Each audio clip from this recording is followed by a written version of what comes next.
तवा ठेवून 1 वाटी याच्यामध्ये धने टाकलेले आहेत. धने 1-2 मिनटं असे लालसर होऊ द्यायचे. त्यानंतर जिरे 2 चमचे व अर्धा चमचा शहाजिरे, त्याचबरोबर काळे मिरे टाकायचे 10-12 आणि लवंग टाकायच्या 5-6.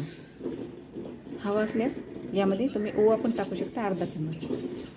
आधी धने भाजून घ्यायची व्यवस्थित. धने भाजून झाली मग सगळं साहित्य टाकायचं यामध्ये. व्यवस्थित असं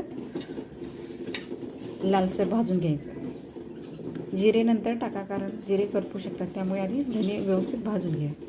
3-4 मिनटं भाजला की हा आपला थंड झाल्याने हे मिक्सरमधून काढूयात. हा मसाला घरच्या घरी होममेड तयार होईल व भाजीला चवही छान लागते.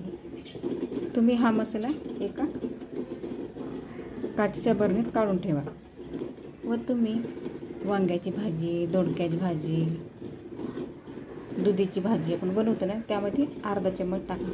भाजीला छान चव लागते.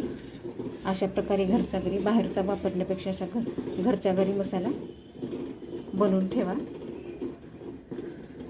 व जास्त काळही टिकतो, कारण आपण हा व्यवस्थित भाजलेला आहे.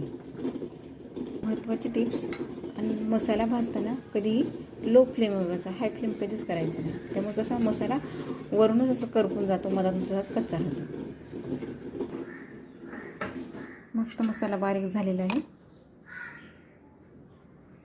सुवास मस्त पसरलेला आहे. तुम्ही अशा प्रकारे मसाला करून बघा व भाजीला कशी छान चव लागते. मस्त असायची एका काचेच्या भरणीत भरून ठेवा मसाला व वापरा.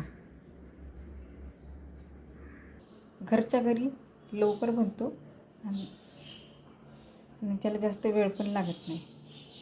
अशा प्रकारे एकदा मसाला नक्की ट्राय करा व कशी वाटली किंवा लागली भाजी नक्की सांगा. आवडल्यास लाईक करा, शेअर करा, कमेंट करा. थँक्यू.